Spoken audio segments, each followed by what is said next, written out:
Welcome students. This is Jezulkar sir here. In previous video, we learned drawer, Dravi and P, and also the contents in whole into bill of exchange, just like date, term, amount, stamp, parties, and for value received and acceptance. Today we learn types of acceptance. There are two types of acceptance, just like a general acceptance and qualified acceptance. First of all, we learn general acceptance, meaning of general acceptance. General acceptance is also known as unconditional acceptance. Unconditional ॲक्सेप्टन्सचा जो meaning आहे विनाशर्त स्वीकृती. When the drawee accept the draft without any changes or condition. When the drawee accept the draft without any changes or condition, it is known as unconditional or general acceptance. It is called as general acceptance. It is also non as unconditional acceptance.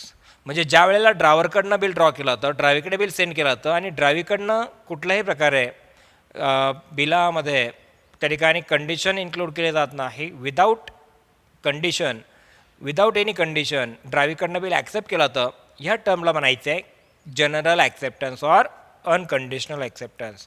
Unconditional acceptance means when the driver accept the draft without any charges, without any condition. Without any condition ड्रायव्हरकडनं ज्या वेळेला bill accept केलं होतं त्याला म्हणायचं आहे general acceptance. Is that clear? Number second is qualified acceptance. Qualified acceptance means conditional acceptance.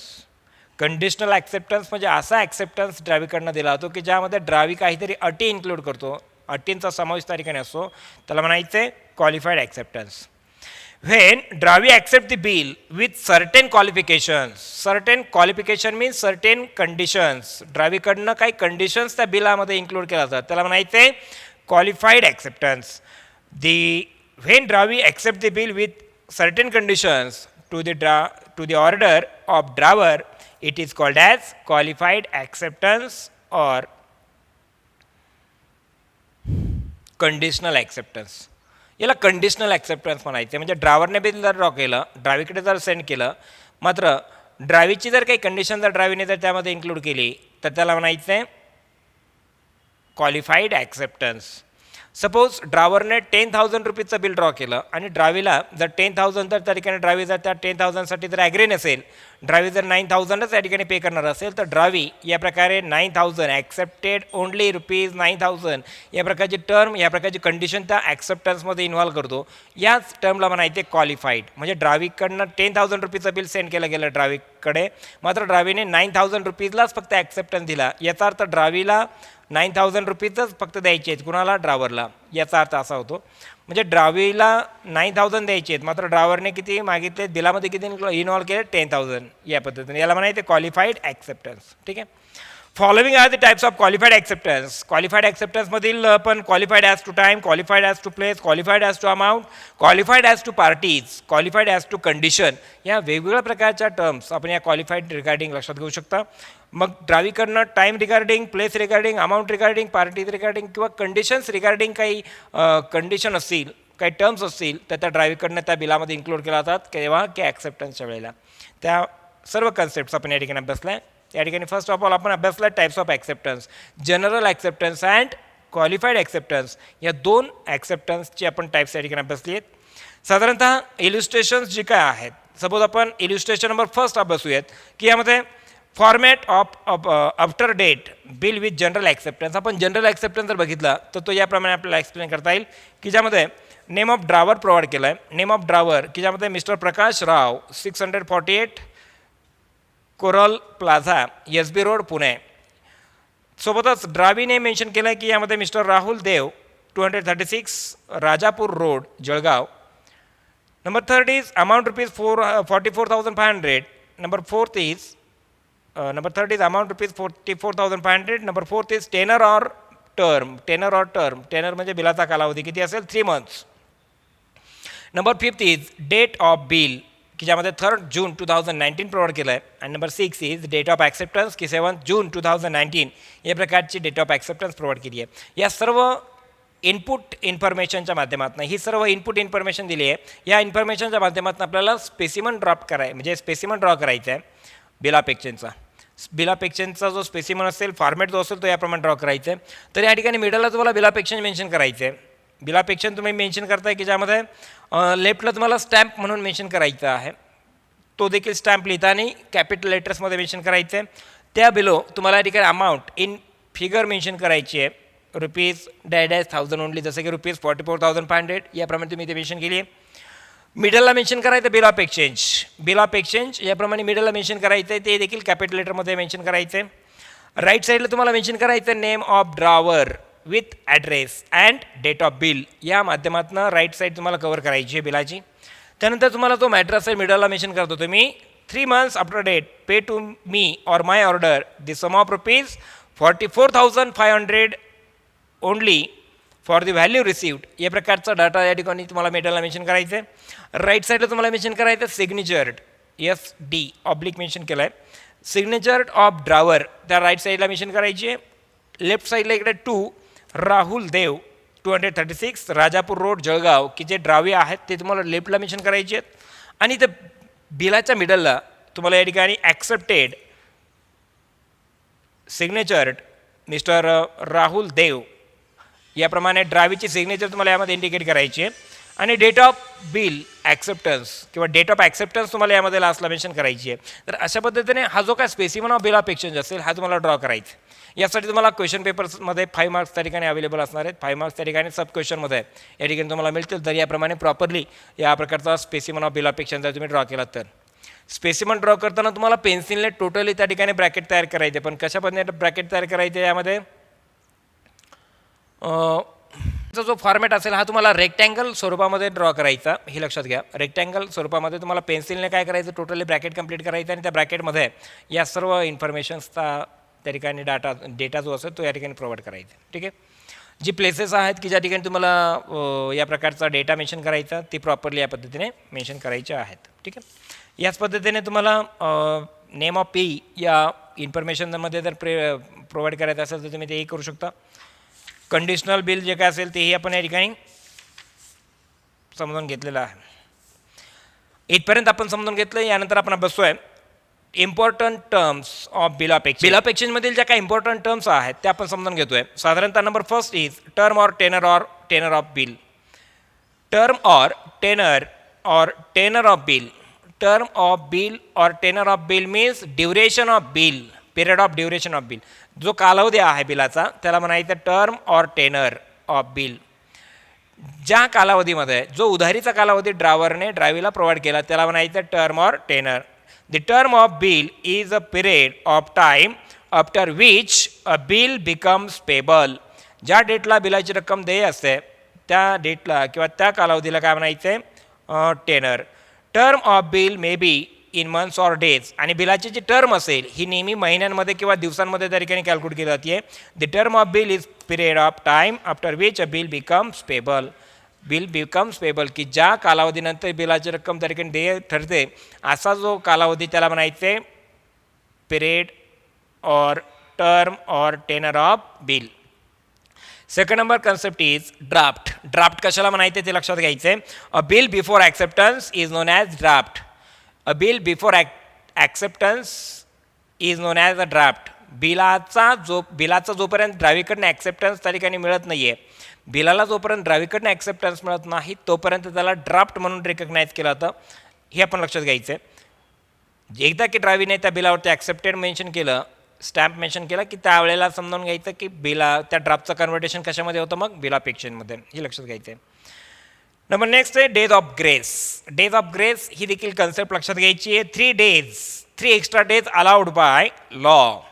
3 extra days allowed by law over and above the term of bill.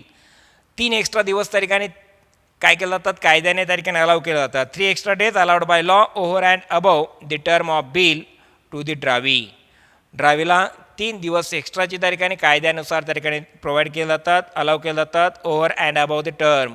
Over and above the term म्हणजे जी बिलाची term असेल की त्याही व्यतिरिक्त 3 दिवस त्या ठिकाणी extra ड्रावीला त्या ठिकाणी अमाऊंट सेटलमेंटकरिता प्रोव्हाइड केलं जातं. त्याला म्हणायचे days of grace. 3 extra days allowed by law over and above the term of bill to the drawee in order to make arrangement for payment of the amount of bill is known as days of grace.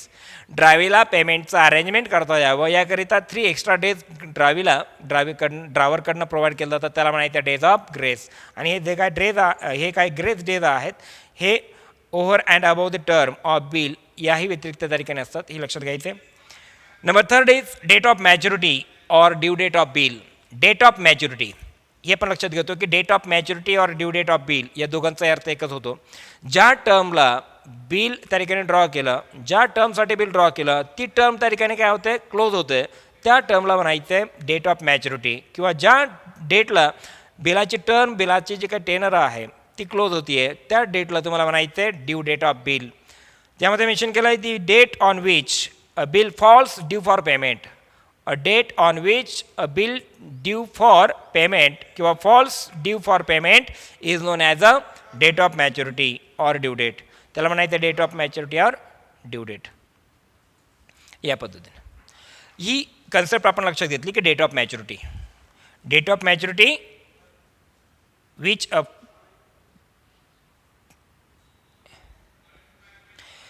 the date on which a bill falls due for payment is known as a date of maturity or due date. देय दिनांक म्हणून त्याला तुम्ही लक्षात घेऊ शकता. ज्या बिलाची टर्म जी आहे ती संपते आणि त्यानंतर तुम्ही त्या बिलाची अमाऊंट पे करण्यासाठी त्या ठिकाणी लायबल ठरतं, तर ही जी डेट असेल तिला म्हणायचं डेट ऑफ मॅच्युरिटी और ड्यू डेट. समजल्याप्रमाणे. Number next, if the due date falls on public holiday. आणि या प्रकारची ड्यू डेट जर पब्लिक हॉलिडेला जर त्या ठिकाणी येत असेल, फॉलो होत असेल, if the due date falls on public holiday the payment of bill is to be made on preceding working day. For example, if the due date of bill is 26 January or 15th August which is a public holiday, then the payment of the bill is to be made on the preceding day, just like a 25th January और 14th August. म्हणजे due date जर असेल किंवा date of maturity जर तुमच्या public holiday दिवशी जर त्या ठिकाणी फॉलो होत असेल, येत असेल, तर निश्चिततः प्रिसिडिंग डे जो आहे त्याच्या पूर्वीचा दिवस जो असेल त्या दिवशी तुम्ही या प्रकारचा बिल जे काय असेल त्याची ड्यू डेट तुम्ही कन्सिडर करायची आहे, डेट ऑफ मॅच्युरिटी कन्सिडर करायची आहे. जसं की 26 January Republic day, 15th August independence day, हे जे पब्लिक हॉलिडेज आहेत याची जी प्रिसिडिंग डेट आहे की जसं की 25 January और 14th August याप्रमाणे तुम्हाला या ड्यू डेट्स कॅल्क्युलेट करायच्या आहेत. However, if the due date for some reasons has been declared as emergency holiday, the payment of bill must be made on the immediate or next working day. की त्या ठिकाणी immediately जर त्या ठिकाणी एखादा holiday जर त्या ठिकाणी डिक्लेअर केला गेला असेल तर या प्रकारचं जे बिल असेल त्याची अमाऊंट काय केली जाते की इमिजिएट और नेक्स्ट वर्किंग डेला त्या ठिकाणी कॅल्क्युलेट केली जाते, हे लक्षात घ्यायचं आहे. तर ह्या कन्सेप्ट झाल्यात. सोबतच टाईप्स ऑफ ड्यू डेट. आता ड्यू डेटच्या त्या काय टाईप्स आहेत की ज्यामध्ये nominal due date, legal due date हे आपण लक्षात घेतो आहे की date which is calculated without adding days of grace to the period of bill is known as nominal due date. Nominal due date अशी ड्यू डेट की ज्यामध्ये days of grace add न करता ही नॉमिनल ड्यू डेट कॅल्क्युलेट केली जाते की ज्यामध्ये 3 एक्स्ट्रा डेज की ज्याला ग्रेस डेज म्हणतो ते आपण ॲड करत नाही. मात्र लिगल ड्यू डेट जी आहे की ज्यामध्ये date which is arrived at after adding 3 days of grace, की ज्यामध्ये लिगल ड्यू डेटमध्ये 3 एक्स्ट्रा ड्यू डेज काय केले जातात, ग्रेस डेज त्या ठिकाणी ॲड केले जातात to nominal due date is known as legal due date. त्याला लिगल ड्यू डेट म्हणायचे. नंबर नेक्स्ट आपण जर अभ्यासली कंडिशन की ज्यामध्ये in case of bills payable after sight. आता ह्या ज्या काही कन्सेप्ट्स आहेत या कन्सेप्ट्स आपण अभ्यासतो की यातील ज्या ठळक कन्सेप्ट्स आहेत त्याच आपण समजावून घेतो आहे. साधारणतः होल्डर ही कन्सेप्ट आपण अभ्यासतो की होल्डर म्हणजे धारक. होल्डर म्हणजे बिल धारण करणारा, त्याला होल्डर म्हणायचे आहे. होल्डरचा मिनिंग आपण अभ्यासतो आहे any person who is in possession of bill of exchange. अशी व्यक्ती की त्या व्यक्तीच्या ताब्यामध्ये असलेलं बिल की त्या व्यक्तीला होल्डर म्हणून लक्षात घ्यायचं आहे. Any person who is in possession of bill of exchange and is entitle in his own right to receive the amount thereon is known as holder. ज्याच्या ताब्यामध्ये बिल आहे, ज्याला त्या बिलामध्ये अमाऊंट जी इन्क्लूड आहे, समाविष्ट आहे, त्या अमाऊंट मिळवण्याचा अधिकार आहे, अशा व्यक्तीला होल्डर म्हणून लक्षात घ्यायचं. Any person who is in a possession of bill of exchange, ज्याच्या ताब्यामध्ये बिल ऑफ एक्सचेंज आहे, ज्याच्या ताब्यामध्ये बिल आहे, and is entitle in his own right to receive the amount thereon, आणि त्या बिलावरती जी अमाऊंट मेन्शन केली गेली आहे ती रिसीव्ह करण्याचा अधिकार ज्या व्यक्तीला आहे त्या व्यक्तीला म्हणायचं होल्डर. होल्डर म्हणजे धारक, holder of a bill of exchange. ठीक आहे. आता यामध्ये नेक्स्ट कन्सेप्ट आपण बसतो की types of bill of exchange. Types of bill of exchange की ज्यामध्ये आपल्याला 4 types of bill of exchange study करायचे आहेत, की जसं की ट्रेड बिल असेल, ॲकोमोडेशन बिल असेल, इनलँड बिल असेल किंवा फॉरेन बिल असेल. First of all trade bill म्हणजे काय? A bill of exchange which is draw by creditor on his debtor with valuable consideration is known as trade bill. Valuable कन्सिडरेशनने क्रेडिटरकडनं ड्रावरवरती जे बिल ड्रॉ केलं होतं त्याला म्हणायचं आहे trade bill. A bill of exchange which is draw by creditor on his debtor with valuable consideration is known as trade bill. It is a bill draw and accepted for genuine trade transaction. Genuine trade ट्रान्झॅक्शनमध्ये या प्रकारचे bills use केलं जातं, trade bills त्याला म्हणायचे. Number second is accommodation of bill किंवा accommodation bill. या प्रकारचं बिल की जे bill of exchange which has been draw for a mutual financial accommodation. Mutual financial ॲकोमोडेशनकरिता या प्रकारचं बिल ड्रॉ केलं होतं of parties involve in is known as accommodation of bill. Accommodation of bill की ज्यामध्ये ज्या म्युच्युअल फायनान्शियल ॲकोमोडेशन्स आहेत पार्टीजमधील की ज्या इन्व्हॉल्व असतात अशा बिलला काय म्हणायचं मला? Accommodation bill. Such bills are draw and accepted without any valuable consideration. Without any valuable consideration या बिल्समध्ये आपल्याला बघायला मिळतात. The main objective of such bill is to oblige friends. की या अकोमोडेशन बिलाच्या माध्यमातून नवीन जे रिलेशन्स आहेत ॲज अ फ्रेंड्स ही त्या ठिकाणी क्रिएट करण्यामध्ये या प्रकारचे बिल्स त्या ठिकाणी काय करतात, पुढाकार घेतात, साधारणतः असंही म्हणूयात पडतं. ठीक आहे. या बिलांच्या माध्यमातून न्यू रिलेशन्स त्या ठिकाणी क्रिएट होतात, न्यू रिलेशनशिप त्या ठिकाणी ऑपरेट होती आहे आणि ती मेंटेन केली जाते आहे. त्यालाच म्हणायचं ॲकोमोडेशन बिल. ॲकोमोडेशन बिलमध्ये काय म्हणायचं आहे की म्युच्युअल फायनान्शियल ॲकोमोडेशन ऑफ पार्टीज या माध्यमातून जे काय फ्रेंडशिप आहे की ज्यामध्ये रिलेशन्स ज्या आहेत ॲज अ फ्रेंड्स या त्या ठिकाणी कंटिन्यू केलं जातात, कॅरी ऑन केलं जातात, त्याला म्हणायचं आहे accommodation bill. Number third is inland bill. Inland bill म्हणजे काय? A bill of exchange which is draw between 2 parties that are located or reside in the same country and thus are made payable in the same country is known as inland bill of exchange. म्हणजे एकाच देशामध्ये जे bill draw केलं होतं, एकाच देशातील internal ज्या parties आहेत, थर्ड पार्टीज आहेत, त्यांच्यामध्ये या प्रकारचा बिल ऑफ एक्सचेंज त्या ठिकाणी कॅरी ऑन ट्रान्सफर त्या ठिकाणी हँडओव्हर केलं होतं, त्याला म्हणायचं इनलँड बिल. ठीक आहे. जे बिल ड्रॉ केलं होतं देशामध्ये आणि ज्याचं पेमेंट देशामध्येच केलं होतं त्याला म्हणायचं inland bill. Number fourth is foreign bill. आता फॉरेन बिल हा 4th नंबर टाईप असेल की ज्यामध्ये अ bill which is draw in 1 country. असं बिल की जे एका देशामध्ये ड्रॉ केलं होतं and made payable in another country आणि त्याचं पेमेंट दुसऱ्या देशामध्ये केलं होतं is known as foreign bill of exchange. Is known as foreign bill. For example a bill draw in India and is made payable in Australia और vice वर्सा. भारतामध्ये bill draw केलं आणि ऑस्ट्रेलियामध्ये जर त्याचं पेमेंट पे केलं त्याला म्हणायचं फॉरेन बिल ऑफ एक्सचेंज. याप्रमाणे जरी आपण ते बिल ऑफ एक्सचेंजचे आपण 4 टाईप्स ऑफ ठिकाणी अभ्यासलेत की ज्यामध्ये trade bill, accommodation bill, inland bill and foreign bill. ठीक आहे.